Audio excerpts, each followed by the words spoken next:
Estariam os americanos interessados apenas no petróleo venezuelano? É por isso que foi feita essa operação de captura do Maduro, e eles estariam até aceitando a manutenção do regime chavista desde que esse regime garanta o acesso ao petróleo para empresas americanas? É isso que nós estamos vendo? Bem, essa tem sido a narrativa oficial da esquerda, seja no Brasil, seja em outros países. Mas eu vou explicar para você por que isso não faz o menor sentido. Antes, um comentário sobre os detalhes que surgem em relação à operação de captura de Maduro e da sua esposa. Eles estão agora respondendo a um tribunal de Nova York por uma série de crimes que giram em torno do tráfico internacional de droga. Numa cena de aquecer o nosso coração. Imagine você, um ditador responsável por tanto sofrimento humano, né? Milhões de pessoas sofrendo por causa de um regime desses, fora as pessoas que foram presas, perseguidas, torturadas, executadas, né, por esse regime. Então,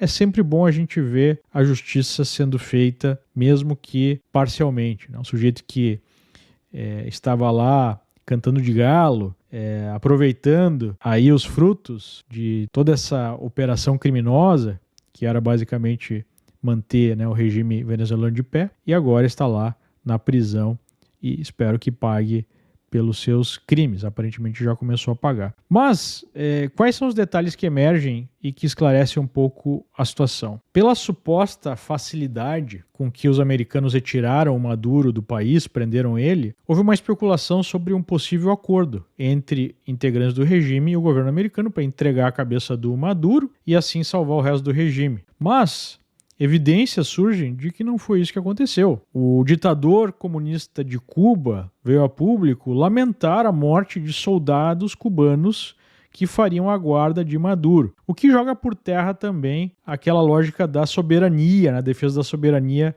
venezuelana. Em primeiro lugar, a Venezuela já não é mais um país soberano porque não é o país, não é a população do país que controla o governo.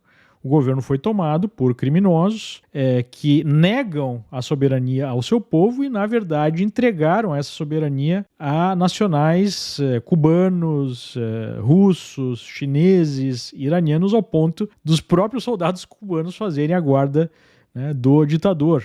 E não é só isso, né? São soldados cubanos que controlam as fronteiras, que controlam o aparato de segurança interna, o aparato de repressão. Hoje Cuba depende muito da Venezuela, especialmente do petróleo venezuelano, mesmo com o país, né, em apagões, em que não há nem mesmo. Imagina um país que tem as maiores reservas de petróleo do mundo e não tem nem gasolina para a própria população. A maior parte da população não tem nem carro mesmo, mas de qualquer forma, ao invés de suprir a sua população, exporta, dá esse petróleo para Cuba. Então Cuba, de uma certa forma, é o poder imperialista sobre a Venezuela.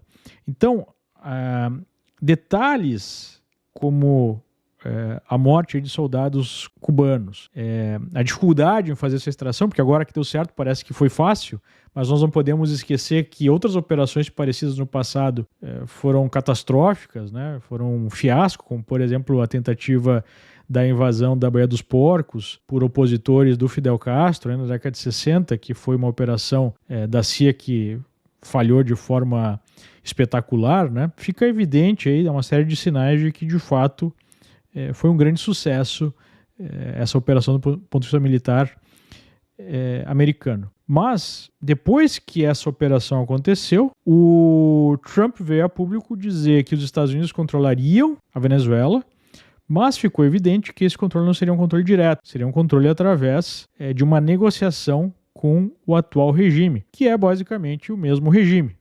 Então muita gente fala, peraí, mas então os americanos vão de fato aceitar esse regime? E aí, numa série de entrevistas do Marco Rubio e outras informações, fazendo uma análise da situação venezuelana, fica mais claro por quê. Imagine você que a Venezuela hoje, ela está dominada há pelo menos 2, quase 3 décadas por esse regime, que é um regime controlado por narcotraficantes, por bandidos da pior espécie, que basicamente aparelharam todas as instituições, desde o governo federal, desde os militares, desde a justiça, desde o executivo, até mesmo qualquer prefeitura local, né, qualquer polícia local. O regime que tem, inclusive, milícias armadas e tudo mais. Num cenário desses, para você tomar o controle do país, seria necessário uma invasão em escala gigantesca, com centenas de milhares de soldados americanos, que então tomariam, né, essas instituições, ou que controlariam essas instituições da base da força, o que promoveria um conflito armado, possivelmente com gigantescas perdas humanas e com muita dificuldade. Então, não me parece que há interesse dos americanos em fazer isso. Não há nem mesmo um respaldo político nos Estados Unidos para se fazer isso, para se gerar um conflito desse tipo. E não sei se resultaria em algo positivo no final. Os americanos também aprenderam, depois de ter apoiado o Guaidó, né, um sujeito que foi reconhecido internacionalmente por americanos, por europeus, como o presidente de fato, depois que o Maduro mandou fechar a Assembleia do país, que ele não tinha poder de fato. Não adianta declarar um sujeito como presidente se ele não tem o controle do aparato de segurança, principalmente dos militares. E é por isso que, aparentemente, Trump não empossou, digamos assim, a Maria Corina Machado, ou o vencedor formal das últimas eleições, formal não, né? O vencedor de fato das últimas eleições, porque as eleições foram roubadas, porque para de fato exercer o poder seria necessário ter os meios de exercer esse poder que os americanos não têm, e não me parece que querem fazer uma invasão em larga escala no controle de longo prazo do país. E parece que o objetivo é negociar com a atual administração com a faca no pescoço dessa administração. Trump já disse, olha, se você não colaborar com a gente, essa vice-presidente aí, as consequências serão piores do que as sofridas pelo Maduro.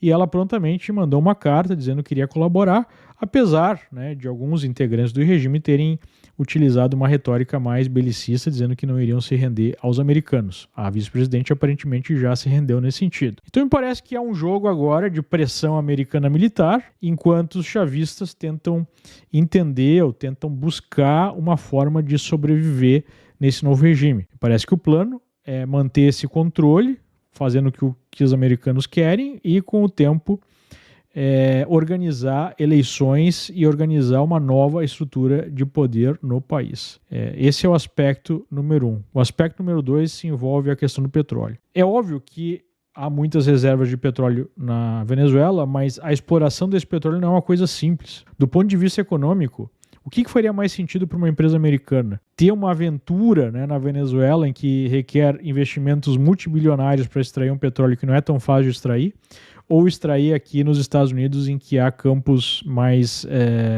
abundantes, fáceis de extrair, com uma segurança jurídica muito maior. E há outras áreas no mundo muito mais fáceis, né, e muito mais garantidas para extração. O que me parece que é o ponto central da questão geopolítica é o acesso a esse petróleo por forças hostis aos Estados Unidos, seja Rússia, seja principalmente China, e seja principalmente o Irã. Então, o Marco Rubio, o secretário de Estado americano, deixou muito claro: nós não vamos permitir mais aqui no Ocidente que você tenha, a poucas milhas, né, centenas de milhas dos Estados Unidos, um posto avançado dos nossos piores inimigos num contexto de Guerra Fria 2.0. Então, não é a questão da exploração e mera venda desse petróleo para ter algum lucro, é a questão de você ter um acesso aos seus piores inimigos a esse tipo de recurso, que não vão se importar em gastar 3 ou 4 vezes o que seria o custo de extração de um barril para ter acesso a esse barril. E 2, você ter uma plataforma, uma base para esses inimigos, como por exemplo o Irã, né, que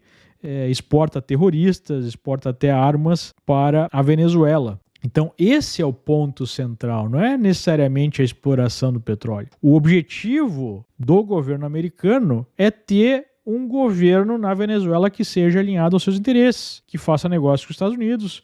E eles acreditam que a exploração do petróleo pode financiar a reconstrução do país para benefício do povo venezuelano. Não necessariamente porque os americanos são bonzinhos, mas porque isso é do interesse tanto dos americanos quanto dos venezuelanos. Você não quer simplesmente explorar um país, você quer que esse país seja próspero. Essa é a lógica de, entre aspas, dominação americana.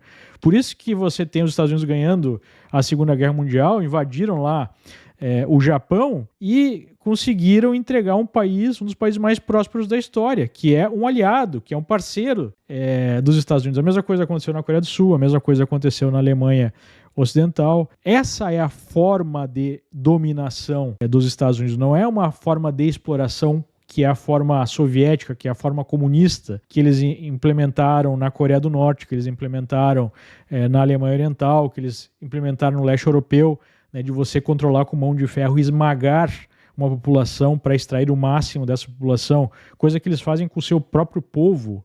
O Stalin executou milhões de russos ou soviéticos, assim como os chineses fizeram com os próprios chineses, assim como os norte-coreanos fazem até hoje com os norte-coreanos e assim por diante, né? Essa é a lógica comunista, que é muito diferente da lógica ocidental, da lógica americana, né? Então é isso que você precisa entender. É ruim você ainda ter os chavistas no poder na Venezuela?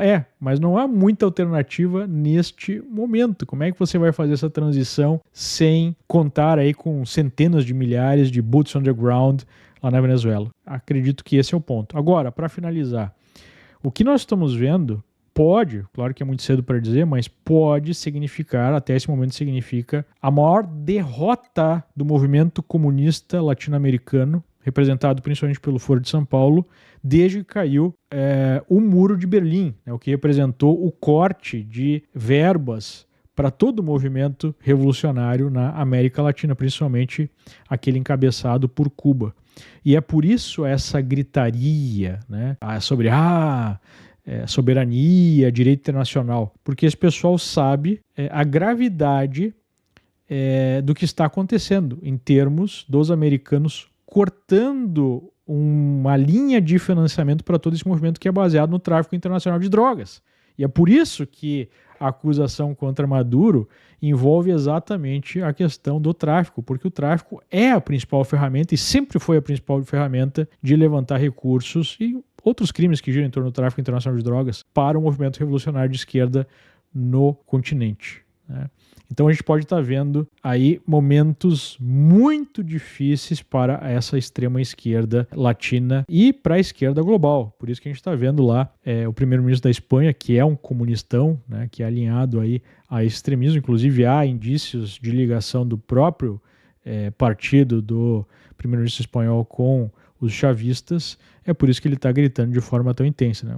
Vimos aquela declaração, uniu quem? Uniu México, uniu Espanha, uniu aí Uruguai, uniu Brasil, ou seja, né, uniu Cuba, que é o que há de pior da esquerda no mundo, alinhada ao eixo do mal, Irã, Rússia, China. Então, para você entender isso, olhar para o petróleo é ser muito míope. Você precisa olhar para o contexto global, para a geopolítica, que envolve negar aos chineses, aos russos, aos iranianos, não só recursos, mas uma base na América Latina, né? Nós estamos num novo mundo, um mundo de círculos de influência, e os Estados Unidos deixam claro que não vão permitir influência externa na América Latina.